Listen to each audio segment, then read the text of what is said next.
बिहार में रोजगार पाने के लिए अब आपको जो है कहीं ना कहीं संघर्ष करना होगा, सड़कों पे उतरना होगा, आंदोलन करना होगा। ये बात इसलिए कह रहे हैं क्योंकि कुछ दिनों पहले बीपीएससी के तमाम अभ्यर्थी सड़कों पर आपने देखा जमकर लाठियां बरसी, अपने हक हुकाम की मांग को लेकर जो है वो आवाज़ उठा रहे थे। लेकिन उसके बाद जो सुप्रीम कोर्ट का फैसला आया वो कहीं ना कहीं तमाम अभ्यर्थी इससे आहत हुए। उसके बाद कहीं ना कहीं न्यायपूर्ण फैसला आया, न्यायालय का फैसला आया।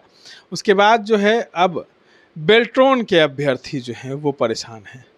बेल्ट्रॉन के तमाम अभ्यर्थी जो हैं वो मांग लगातार कर रहे हैं कि उनकी नियुक्ति क्यों नहीं हो रही है, उनका मेरिट लिस्ट में नाम क्यों नहीं आया। हमारे साथ पूर्व आईपीएस अधिकारी अमिताभ कुमार दास जी हैं। कैसे देखते हैं, अब बिहार में लगता है कि जब तक आंदोलन नहीं होगा तब तक किसी को रोज़गार नहीं मिलेगा, क्योंकि बेल्ट्रॉन बीपीएससी के स्टूडेंट को देखा आपने, अब बेल्ट्रॉन के अभ्यर्थी जो हैं सड़कों पर है।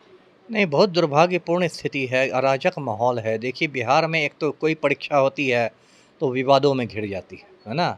67वीं संयुक्त परीक्षा हुई थी बीपीएससी की, उसका पेपर लीक हो गया आरा से, उसको रद्द करना पड़ा। उसका सिपाही भर्ती की परीक्षा हुई थी, उसका पेपर लीक हो गया, उसको रद्द करना पड़ा। शिक्षक भर्ती की परीक्षा हुई TRE 3, उसका पेपर लीक हो गया, उसको रद्द करना पड़ा। 70वीं संयुक्त परीक्षा हुई बीपीएससी की, उसको लेके इतने विवाद रहे, इतना आंदोलन चला, गर्दनी बाग में आंदोलन चला। दिसंबर महीने में 3-3 बार लाठीचार्ज हुआ लड़के लड़कियों पर, इतना रायता फैला।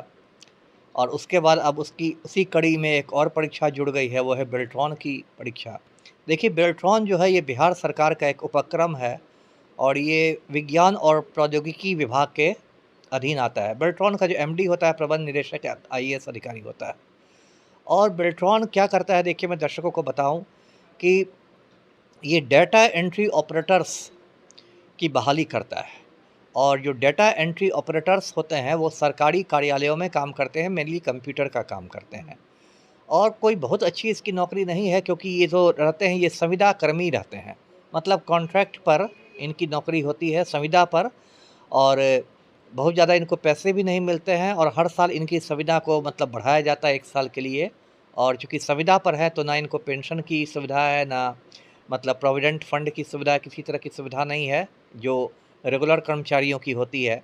लेकिन ये दुर्भाग्य है कि बिहार में इतनी बेरोज़गारी है कि इस लोग संविदा कर्मी बनने के लिए भी तैयार हैं।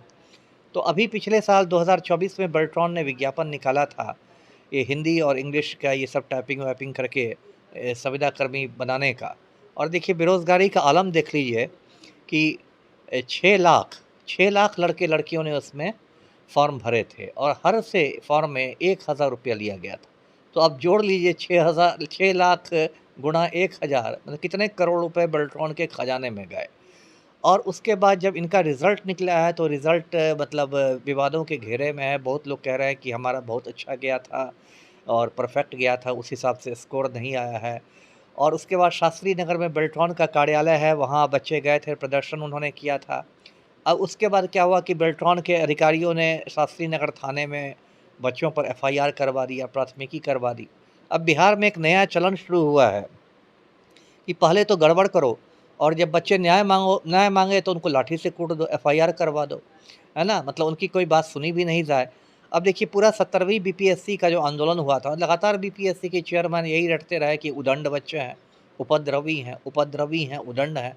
अरे, परीक्षा आप ठीक से नहीं करवा पा रहे हैं, बापू परीक्षा केंद्र में आपकी परीक्षा रद्द हो रही है और बच्चे हो गए उपद्रवी, हो गए उदंड, हो गए ये हो गए। तो इन लोगों ने एक बच्चों को डराने के लिए एक हथियार बना लिया। बिहार में बड़े बड़े माफिया पर तो कोई एक्शन होता नहीं है, तो बच्चों पर ही जोर दिखा दो। तो ये सब गलत है। देखिए, इसमें भी मुझे नहीं लगता कुछ होगा।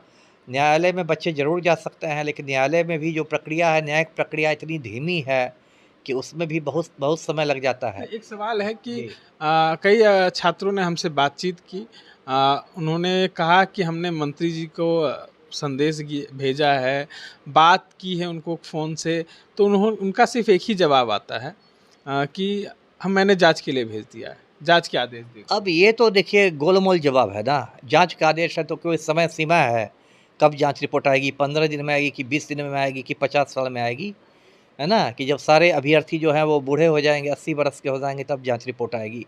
तो ये तो एक गोलमोल वाला जवाब है, जो नेताजी का जवाब होता है, आश्वासन वाली बात। इसका कोई मतलब नहीं है।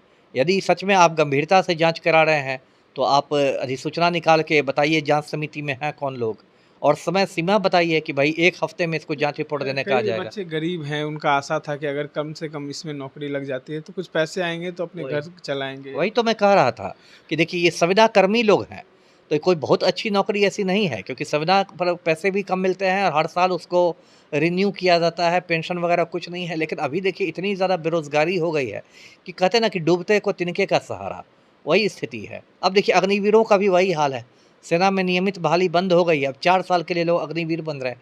मतलब चाहे भारत सरकार हो या बिहार सरकार हो, लगता है सबने ठान लिया है कि बच्चों के भविष्य के साथ खिलवाड़ करना ही करना है। कई छात्र ये भी अनुरोध कर रहे थे कि आईपीएस अमिताभ दास जो हैं कब छात्रों के साथ खड़े होंगे, कब हमारी आवाज़ बनेंगे। नहीं, नहीं, मैं तो शुरू से हर मुद्दे पर बच्चों के साथ खड़ा रहता हूँ। बस यही एक अपील करता हूँ बच्चों से कि अपना आंदोलन शांतिपूर्ण रखें, 19 कानून तारीख को के दायरे आंदोलन में कर रहे हैं। रखें। जी। 19 तारीख को गर्दनी बाग में धरना भी कर हाँ, रहे तो मैं उनको शुभकामनाएँ देता हूँ, मैं उनके साथ चट्टान की तरह खड़ा हूँ और फिर वही बात बोलूँगा कि शांतिपूर्ण आंदोलन रखें का। और मेरा अपना भी एक यूट्यूब चैनल है दास बोले बिंदास, मैं उसमें भी 1-2 दिन में उस पर वीडियो डालने जा रहा हूँ, पूरे बच्चों के समर्थन में इस पूरे बेल्ट्रॉन के मुद्दे पर। जी। हैं। चलिए, तमाम बातों को आप सुन रहे थे। पूर्व आईपीएस अधिकारी अमिताभ कुमार दास थे हमारे साथ। इस तरह के तमाम अपडेट्स के लिए बने रहे इनसाइडर लाइव के साथ। धन्यवाद।